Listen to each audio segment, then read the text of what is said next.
Hello, welcome to this video that I am making so I don't have to talk everyone's ear off about it. I can just make this video and say my piece and have that be it. Alright, before we get started today, I just want to mention that I made some new stickers for my Crying Able project. They're not available online anywhere, so there's really no reason for me to tell you this, but I'm excited about it. So I'm mentioning it, celebrating it. New stickers. They look cool. Today I just kind of want to chill out and talk about a cool, inspiring video I saw featuring Brian Eno.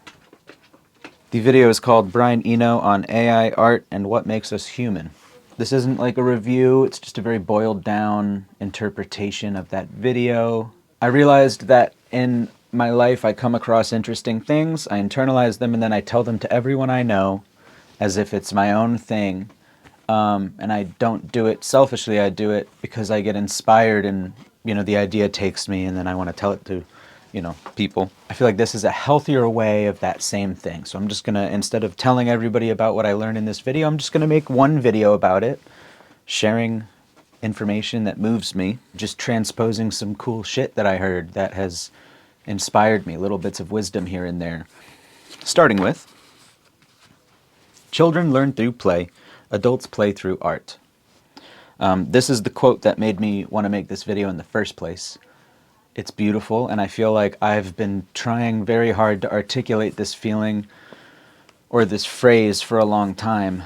I guess my own version of it that I've been saying for a long time is to solve your problems by making art. And that's not to say big problems, but little life problems, little annoyances, grievances that we have with our routines and our human cycle or whatever. Those are problems that we can actually solve by making art. Being creative is a huge outlet for our shadow and for every side of ourselves, but including the shadow, and engaging with creativity and being creative, making art, living your life like it's art. These are all things that we can do to get in touch with ourselves and know ourselves better. And you can solve a lot of your pesky little annoyances by just making art. So this quote to me seems to be saying somewhat the same thing. Children solve their problems and learn about the world around them through engaging with play. It's playful. It's fun. It's interesting.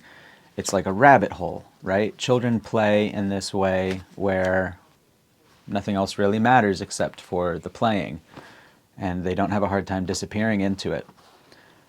Adults achieve this same state of play through being creative. But if kids are learning while they're playing, and adults are playing by being creative or making art, what do you think we're doing while we make art? We are learning. It might be about arbitrary things, it might be about real things, doesn't really matter. When we're being creative, we're exploring abstract ideas. And it inspired me to write this little quote, which is a bit of a chunk, so get ready. We don't know what we don't know. Being creative offers us the opportunity to interact with what we don't know in rigid ways without needing to fully understand it. So we can make decisions about things that we don't understand when we're being creative, because being creative is the end goal. In the same way, though, our brain is forming patterns. I think I said this better in the clip I filmed outside. But basically what I'm saying is we can work with a medium that is so abstract and so foreign to us, and yet we can be rigid with it. We can get our hands on it. You can take this literally, like maybe a person that works with clay or sculpture or like wood, statue making or something. That's a very physical medium where you're getting your hands on it, and that's absolutely what I'm talking about. But also idea-based thinking in your creative life.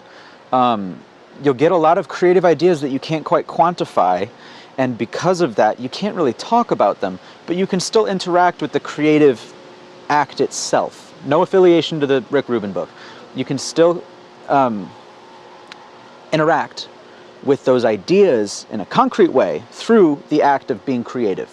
So by being creative, you're freeing yourself from the need to explain things, to have things make sense. You just go off feeling, and you can get absolutely lost in it. And that's important for us to do as adults, because we will learn a lot by doing so. the second thing that made me want to make this video. Being an architect versus being a gardener. Architects design things to be exactly how they like them. In the execution of a architectural plan, you try to eliminate all the variables you possibly can to execute, like the construction plan or the design plan, the whole thing. There's not a lot of wiggle room, right? You got to execute the plan.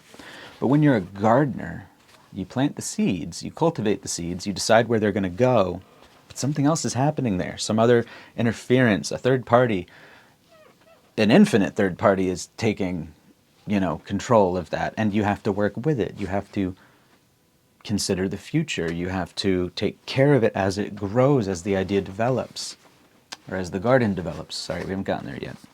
As Brian says in this interview, he says, you're only starting it, right? As a gardener, you're only starting it. As an architect, you're seeing it through. You're designing it, you're seeing it through. Beautiful work there to be done. But as a gardener, you're only starting it. And that, to me, seemed poignant. You let chance and randomness decide factors of the work's completion. An inspiring thing to think about is musical ideas that aren't up to you in the end. You only start the musical idea, you create some rules, you create some specifications, certain EQ moves, certain automations, and then you just hit play and let it go, right? Or you let these ideas organically unfold. That's kind of what's clicking in my head. But a much simpler version of this for you to picture is a wind chime. You can think of a wind chime as like 5 chimes, and each one of these chimes is a different note, and the pitches never change. But how they strike completely depends on the wind. So as the wind blows through it and it starts to create music and sounds and stuff like that, you can't really take credit for that specific performance or piece of music that is created by the wind, but you can still take credit for the infrastructure for that idea to occur. And so in between those two places, making the thing and letting the wind interact with it, something happens. Some magic happens there. And that's what this whole interview video is all about. As Brian Eno says, you can't say you composed that particular performance, but you can say that you created the system from which that performance emanated. And so following this logic, up until the turn of the 20th century, aka up until recorded music, you could not have the same musical experience twice. The music was written one way, sure, but it had to be performed to be heard. So that's why, music halls and orchestras and people had pipe organs built into their houses, because this was how a lot of people listened to music on the regular. Of course, not everyone went right for the pipe organ thing. Some people just had a piano, Most people had a piano. Yeah, it's written one way and performed another. The third thing that made me want to make this video was when Brian Eno talks about the use of music in life. And all of my fellow ambient music enjoyers are really going to like this one, because obviously Brian Eno is a ambient music artist. He kind of invented ambient music. Don't know how true that is. I've heard him say it. I feel kind of uncomfortable saying that. Did he invent it? Probably not. But I guess he did. This is a big quote from Brian himself. We use music in public all the time, but does anybody actually sit down and think seriously, what would be the best music to have in this important place? Where people are arriving, leaving, going on to new phases in their life, or back to loved ones.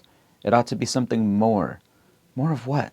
I started to think about and make a kind of music that would make the airport experience feel more important and special. By following this train of thought, he came up with a few kind of guidelines that made this music click a little more for him, like what it was going to sound like. One of the rules was people must be able to talk over it. It mustn't keep starting and stopping. It must not matter if it gets interrupted. Those are all kind of the same thing. It should be long and drawn out. There should kind of be no ends to this music. I heard this interview on the road while I was on tour, and it just so happened that we got a new tour manager, a new driver, so I had a lot of time to kill in the van.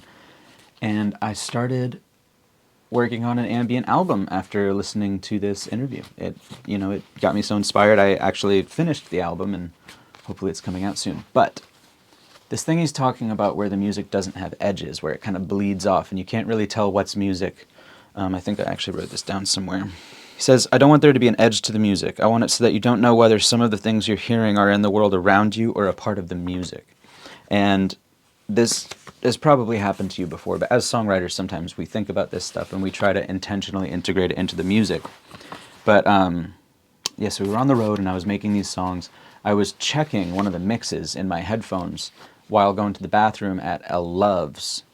And in the bathroom, a song was playing on the radio that was interacting with the ambient song that I had just made in the van, and it was beautiful. And I actually got a recording of it so I can show you exactly what I was hearing.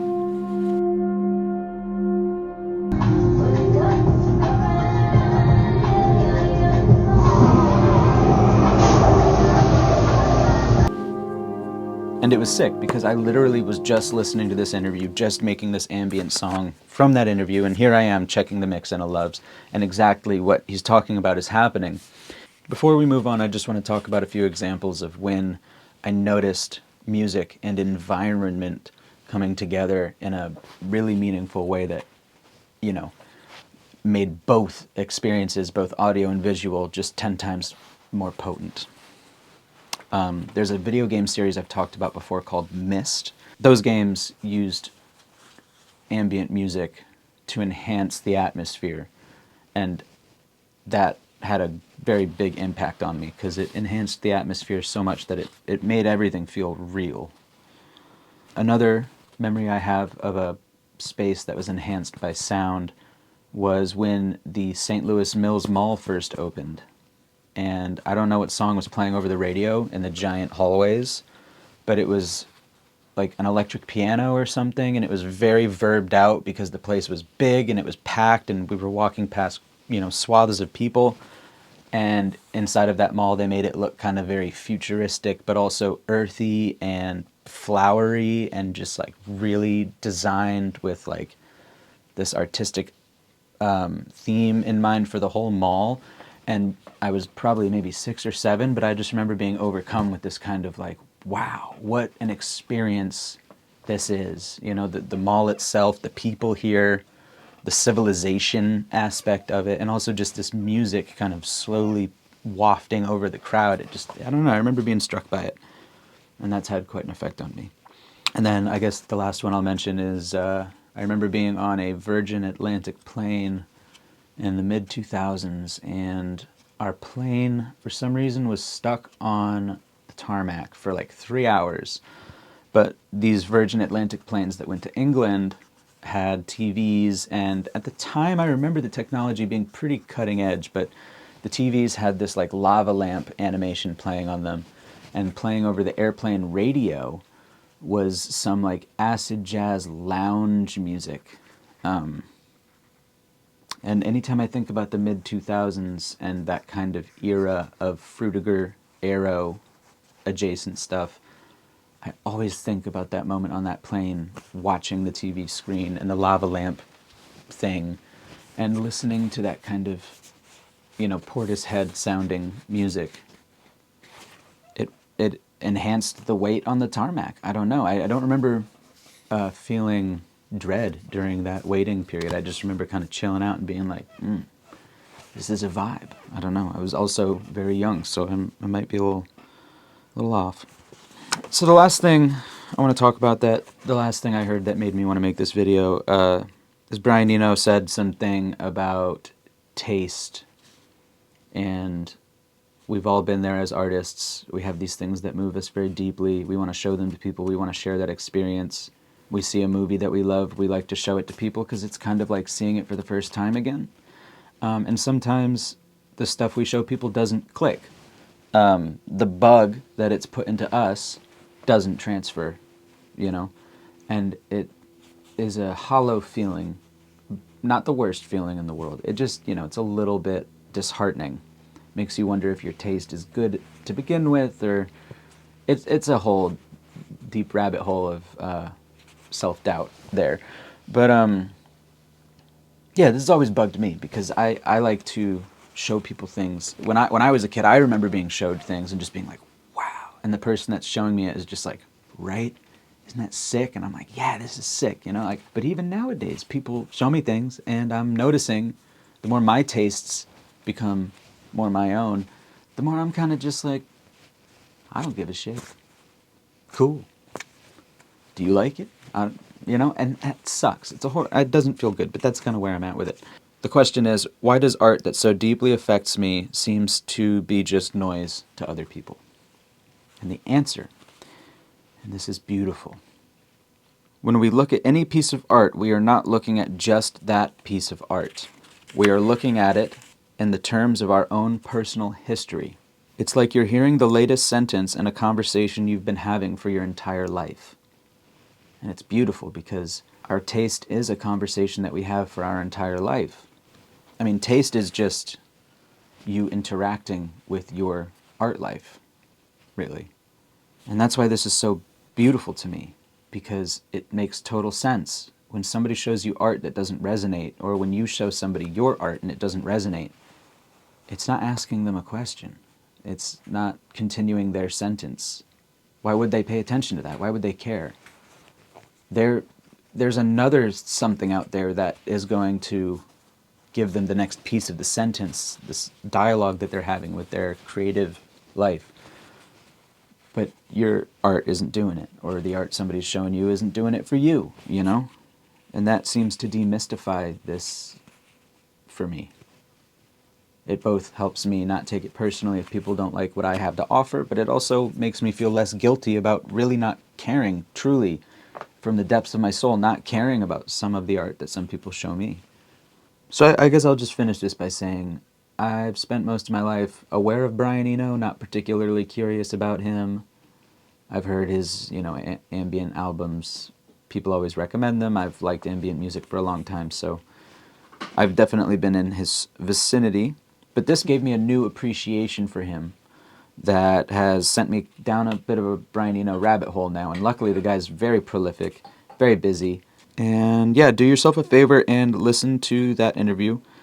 I don't think it's just useful for artists, but anybody who would like to live their life in a creative and more meaningful way. It's a very insightful interview. It's humbling. It's 50 minutes. If you're putting off cleaning something, just listen to this podcast and let your mind turn off and just clean stuff. It's great. Can't recommend it enough. Thanks for watching.